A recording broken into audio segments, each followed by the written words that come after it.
রাধে কৃষ্ণ বন্ধুরা, কেমন আছো তোমরা সবাই? আশা করছি সবাই ভালো আছো। আজকে রান্না করব পটল চচ্চড়ি। তার জন্য গোটা গোটা পটলগুলো ভালো করে খোসা ছাড়িয়ে এপাশ ওপাশ করে চিড়ে নিয়েছি। পটল চচ্চড়ির জন্য মাঝারি সাইজের পটল হলেই বেশি ভালো হয়।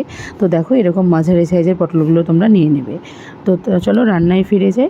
কড়াইটা গরম হয়ে গেছে, এর মধ্যে দিয়ে দিয়েছি পরিমাণ মতো সর্ষের তেল।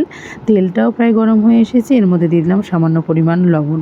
লবণটা এই কারণেই দিলাম বন্ধুরা, পটলটা তেলে দেওয়ার সঙ্গে সঙ্গে কিন্তু একদম তেলগুলো গায়ে এসে পড়বে।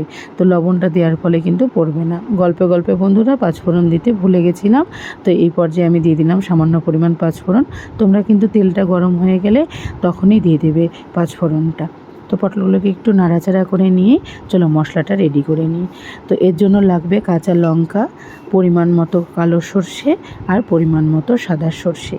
এর মধ্যে সামান্য পরিমাণ জল দিয়ে একটু ভালো করে মিক্সিতে মশলাটা রেডি করে নেব। তো চলো বন্ধুরা মশলাটা করে নিই। এবার দেখো পটলগুলো বেশ লাল লাল করে ভাজা হয়ে গেছে। এবার এর মধ্যে দিয়ে দিব আমি কেটে রাখা পেঁয়াজগুলো। পেঁয়াজটা দেওয়ার ফলে কিন্তু এই পটল চচ্চড়ির টেস্টটা আরও দ্বিগুণ বেড়ে যাবে। তো তোমরা কিন্তু অবশ্যই বাড়িতে রান্না করে খেয়ে আমাকে কমেন্টস করে জানাবে কেমন লাগলো তোমাদের। দিয়ে দিলাম পরিমাণ মতো লবণ। আর এদিকে দেখো ব্রাউন করে বেশ ভাজাটা হয়ে গেছে, আর একটু ভাজতে হবে। সেই অবস্থাতে আমি এর মধ্যে কিছু মশলা অ্যাড করব। তো এর মধ্যে এবার দিয়ে দিব আমি সামান্য পরিমাণে ময়দা। ময়দাটা এই কারণেই দেব, এটাকে একটু মাখো মাখো করার জন্য। তো ময়দাটা তোমরা চাইলে বাদ দিতে পারো, তবে এই যে মাখো মাখো ব্যাপারটা সেটা কিন্তু হবে না। আর এর মধ্যে দিয়ে দেবো স্বাদ মতো চিনি। সামান্য পরিমাণ জল দিয়ে পেস্টটা রেডি করে নিয়েছি।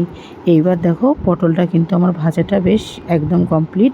পেঁয়াজটা ব্রাউন কালার হয়ে গেছে। এর মধ্যে দিয়ে দিলাম আমি সামান্য পরিমাণ হলুদ গুঁড়ো। হলুদ গুঁড়োটা আমি প্রথমেই দিইনি, আমি শেষে দিয়েছি।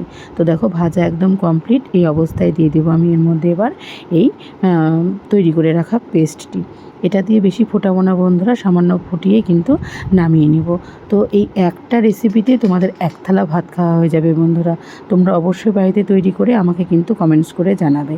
তো বেশি ফোটাবো না, সামান্য পরিমাণ ফুটিয়ে নামিয়ে নেব, তাহলে রেডি হয়ে যাবে রেসিপিটি। তো দেখো একদম পুরো দারুণ কালার চলে এসেছে, খুব সুন্দর লাগছে দেখতে। কেমন লাগলো চলো তোমাদেরকে দেখায়। এই যে দেখো বন্ধুরা, রেডি আমার রেসিপিটি।